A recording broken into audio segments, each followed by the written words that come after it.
apa motivasi antum kemudian bisa terjun ke kancah polemik nasab ini?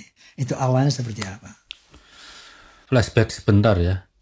Ya, Yang memulai polemik DNA itu bukan saya sebetulnya. Ada kebetulan rekan-rekan dari Aceh itu berkelahi di Twitter. Di Twitter tentang DNA para habaib ini kok nggak sesuai dengan profil orang Arab gitu ya. Waktu itu saya hanya diam saja karena sampelnya sedikit. Kurang dari 20 lah waktu itu. Sementara secara statistik kita baru yakin kalau jumlah minimalnya 100. Saya baru bersuara itu tahun 2022 ketika jumlah sampelnya 100. Jadi dari situ saya baru yakin bahwa Balawi ini bahkan keturunan Nabi Ibrahim saja bukan. Jadi mustahil keturunan Nabi Muhammad itu. turunan Nabi Ismail saja bukan. Jadi mustahil sebagai keturunan Nabi Muhammad. Iya, mustahil. Mustahil. Mustahil.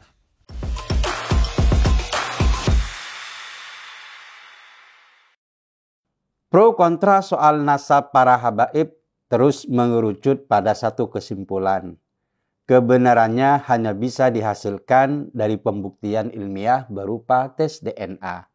Karena tes DNA hanya punya dua hasil, sesuai dengan kelompok keturunan Nabi atau tidak. Selama ini banyak orang telah melakukan tes DNA untuk mengetahui persebaran saudara-saudara mereka. Orang-orang yang memiliki pohon keluarga ingin melacak sejauh mana keturunan dari leluhur mereka tersebar, termasuk keturunan Nabi Muhammad di banyak negara. Kehebohan soal nasab Habib sebenarnya sudah berlangsung lama. Kiai Imaduddin Al-Bantani sudah membuat kajian ilmiah dengan latar belakang historis 2 tahun yang lalu. Tapi perbincangan tentang nasab habaib mulai meledak setelah Roma Irama mengangkat isu tersebut dalam podcastnya Bisikan Roma. Di masa lalu, Roma memang pernah merasa tidak puas dengan pernyataan Habib yang menyimpang dari kaidah Islam. Ketika mengetahui nasab habaib diragukan, Roma mulai mengundang tokoh-tokoh terkait dalam podcastnya. Tujuan Roma sebenarnya sederhana. Dia ingin membuktikan hipotesis, benarkah para habaib itu keturunan Nabi Muhammad? Kenapa perilaku mereka banyak yang berandalan? Roma ingin membalance persoalan nasab habaib itu dari klan Ba'alawi, karena tidak mungkin dia hanya memiliki kebenaran sepihak. Roma ingin mendengar jawaban dari kelompok Habib. Mungkin mereka punya bukti-bukti yang membenarkan ketersambungan nasabnya pada Nabi Muhammad SAW. Roma mengundang banyak tokoh dari pihak yang pro dan kontra. Ada ahli dari bidang filologi, histori, genetika, dan tokoh-tokoh masyarakat lainnya. Tujuannya untuk memperkaya perspektif.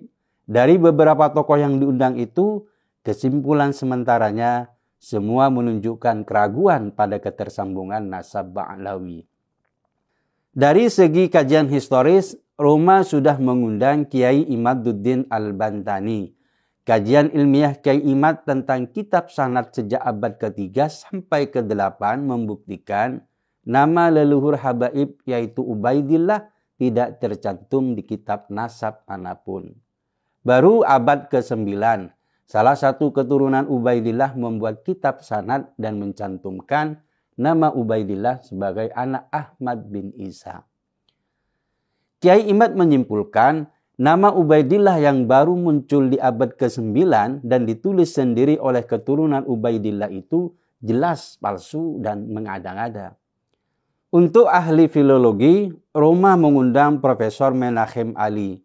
Dia membenarkan pernyataan Kiai Imad bahwa berdasarkan manuskrip, nama Ubaidillah tidak ditemukan, baik itu pada abad ke-4, ke-5, ke-6, ke-7, dan ke-8 Hijriah. Tokoh Ubaidillah baru eksis pada manuskrip di abad ke-9 Hijriah. Jadi, selama lebih dari 500 tahun, manuskrip yang menceritakan tokoh bernama Ubaidillah itu tidak ada. Satu-satunya manuskrip yang ada pada abad ke-9 itu tidak bisa diterima. Karena itu berasal dari internal keturunan Ubaidillah. Harus ada manuskrip eksternal untuk membenarkannya. Menurut Profesor Menachem Ali, Nabi Muhammad yang lebih dulu ada saja punya manuskrip eksternal yang membenarkan eksistensinya. Maka aneh ketika tokoh seperti Ubaidillah yang katanya tokoh besar di masanya itu tidak memiliki catatan eksternal. Dalam hal genetika, Roma mengundang peneliti Badan Riset dan Inovasi Nasional BRIN, Dr. Sugeng Pondang Sugiharto. Sama seperti tokoh yang lainnya, kesimpulan Dr. Sugeng menyatakan para Habib Ba'alawi itu memang mustahil sebagai keturunan Nabi Muhammad. Menurut Dr. Sugeng, keturunan Nabi Muhammad jalur paternal atau laki-laki harus berhaplogrup J. Karena Nabi Ibrahim alaihissalam berhaplogrup J. Sedangkan dari ratusan para Habib Ba'alawi yang telah melakukan tes DNA, hasilnya mayoritas mereka berhaplogrup D. Berarti mereka bukan hanya tidak terkonfirmasi sebagai keturunan Nabi Muhammad, tapi mereka juga tidak termasuk keturunan Nabi Ibrahim alaihissalam. Dari banyaknya pendapat para tokoh itu, kesimpulannya adalah para habaib itu bukan cucu Nabi Muhammad. Roma akhirnya menyimpulkan hanya tes DNA yang bisa mengakhiri polemik tentang ketersambungan nasab Ba'alawi. Karena perkembangan kajian genetika telah semakin meyakinkan dan terbukti akurat. Persoalannya, para habaib di Indonesia tidak mau melakukan tes DNA. Kesimpulan yang dihasilkan itu adalah tes DNA keturunan Ba'alawi di luar negeri dan beberapa keturunan Ba'alawi di Indonesia yang diam-diam melakukan tes DNA. Rabithah Alawiyah bahkan tidak mau datang untuk menjelaskan dalam podcast Roma Irama. Mereka diam dan tidak memberikan tanggapan apapun. Padahal tujuan Roma mengundang mereka adalah untuk memberikan bantahan guna menggugurkan tesis yang diajukan oleh banyak tokoh itu. Beberapa habib memang memberikan jawaban ketika ditanya oleh jamaahnya, tapi tidak ada yang memberikan jawaban ilmiah. Rizik misalnya, malah sibuk membaca nama-nama marga Ba'alawi, sedangkan Bahar bin Smith dan habib lainnya sibuk memberikan jawaban kasar dan menyerang secara personal. Sampai hari ini, semua keturunan Ba'alawi di Indonesia tidak mau datang dan menjelaskan secara ilmiah soal nasab mereka yang telah diragukan. Bahkan belakangan muncul fatwa dari mereka, tes DNA itu haram hukumnya.